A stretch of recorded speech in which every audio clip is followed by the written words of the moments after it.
நீ கேட்குற கேள்வியே தப்பு. புரியுதா? அந்த கேள்வியை நீ சரியாக கேட்டீங்கன்னா சரியான பதில் சொல்லலாம். கேட்குறதே தப்பு. இயற்கை எப்படி உள்ளே போய் வளர்க்கும் அப்படின்னு கேட்டீங்கன்னா, இது வடிகட்டின முட்டாள் கூட இப்படி கேட்க மாட்டான்.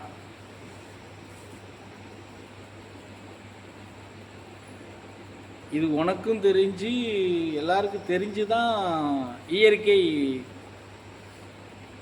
என்றாகி வளருது.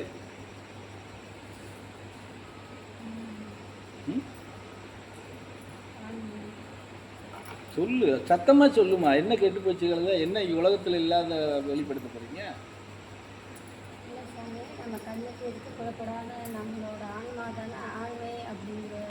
ஆன்மாங்கிறது வேற. ஆன்மாங்கிறது வந்து அது இயற்கையோட ஐக்கியமாகக்கூடிய விஷயம். இப்போ அவர் கேட்ட கேள்விக்கு நம்ம பதில் கொடுக்கணும். ஆனால் கொடுக்கலாம்.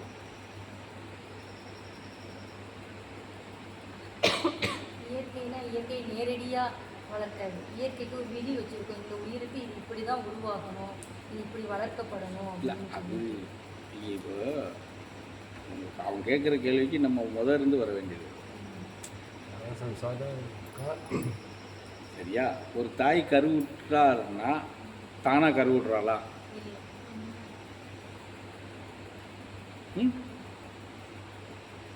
இயற்கையே நீ உள்ள செலுத்துறதுனால தான் இயற்கை உள்ள வளர்க்குது.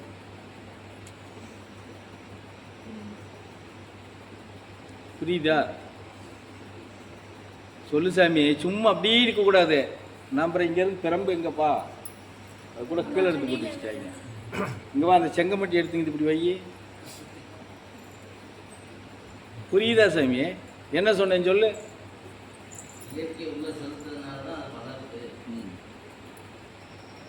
அதுதான் இயற்கை.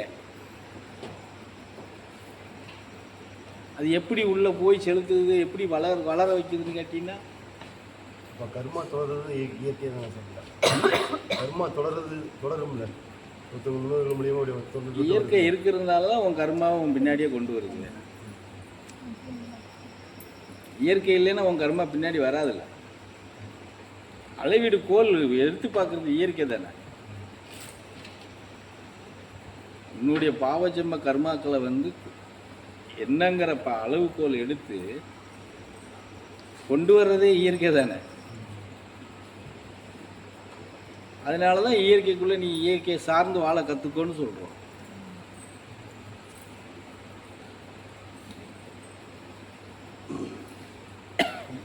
புரியுதா?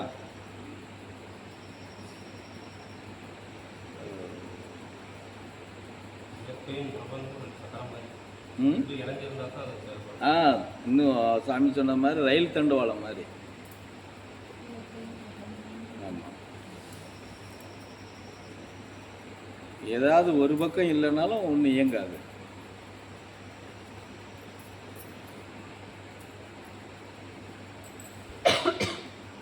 ஆனால் பிரபஞ்சத்துக்கு ட்ராக் மாறும், இயற்கைக்கு ட்ராக் மாறாது.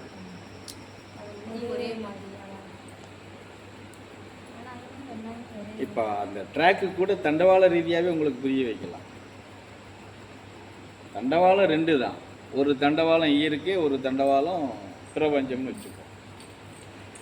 அப்போது பிரபஞ்சம் ட்ராக் மாறுதுன்னு சொல்கிறோம் இல்லையா? இப்போ இந்த ட்ராக்கில் போகிற ட்ரெயின் அடுத்த ட்ராக்குக்கு மாறும். அது எது மாறுது? தண்டவாளம் கிராஸ் ஆனால் தான் மாறும். அப்போ கிராஸ் ஆகிறது தண்டவாளம்னா பிரபஞ்சம். சரியா? இயற்கை ட்ரெயின் சக்கரம். அது அப்படியே தானே இருக்கும். அது நேராக தான் போகும். தண்டவாளம் ட்ராக்கில் தான் இயக்கம் இருக்கும். புரிஞ்சதா? அது எங்கேயும் திரும்பாது, ஒதுங்காது. இல்லை, அது நேராக தான் இருக்கும். பிரபஞ்சம் ட்ராக் மாறுறது தான் இல்லை இப்படி மாறுறது. இந்த ட்ராக்லேருந்து அந்த ட்ராக் போகிறது மாறுறது. அதுபோல தான் உங்கள் வாழ்க்கையும். பிரபஞ்சத்துக்குள்ளே இருக்கிறோம், நம்ம எப்போ வேணாலும் மாறிக்கிடுவோம், எந்த ட்ராக்கில் வேணாலும் மாறிக்கிடுவோம். ஆனால் நீ எந்த ட்ராக்கில் மாறினாலும் இயற்கை அது நேராக தான் போய்கிட்டு இருக்கும். புரியுதா? அதுக்கு உங்களுக்கு இன்னும் விரிவாக சொல்கிறேனே. உன்னுடைய இப்போ நீ மனிதனாக வாழும்போது உன் ட்ராக் மாறி மாறி போய்கிட்டு இருக்கும். உன் எண்ணங்கள், செயல்பாடுகள் எல்லாமே. உன்னுடைய கால் நடக்கிறது, கை கால் உதறது இல்லையா, கண்ணை மூடி திறக்கிறது, பேசுறது, இதெல்லாம் பார்த்தீங்கன்னா இயற்கையை சார்ந்து இருக்கும். இயற்கை தான் உன்னை அதை இயங்க வைக்கும். உன் எண்ணங்களும் இதுகளும் ட்ராக் எப்படி வேணாலும் மாறலாம். ஆனால் இது எதாவது மாறுமா? நடந்து போனால் கூட அது கரெக்டாக தானே போகும். போகும். நீ கையை எவ்வளவுதான் நீ வேகமாக வீசினாலும் இவ்வளோ தானே போகும், அதுக்கு மேலே போகாதில்ல. புரியுதா? எவ்வளோ தூரம் பார்க்க நினைக்கிறேன் அவ்வளோ தூரம் தான் உனக்கு கிடைக்கும், அதுக்கு மேலே கிடைக்குமா?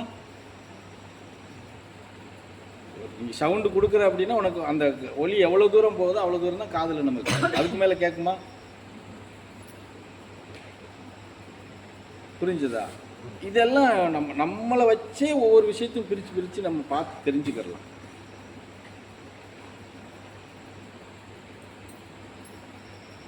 புரிஞ்சுதா நான் சொல்கிறது? அதுக்குள்ளே தான் எல்லாமே நம்ம இருப்போம்.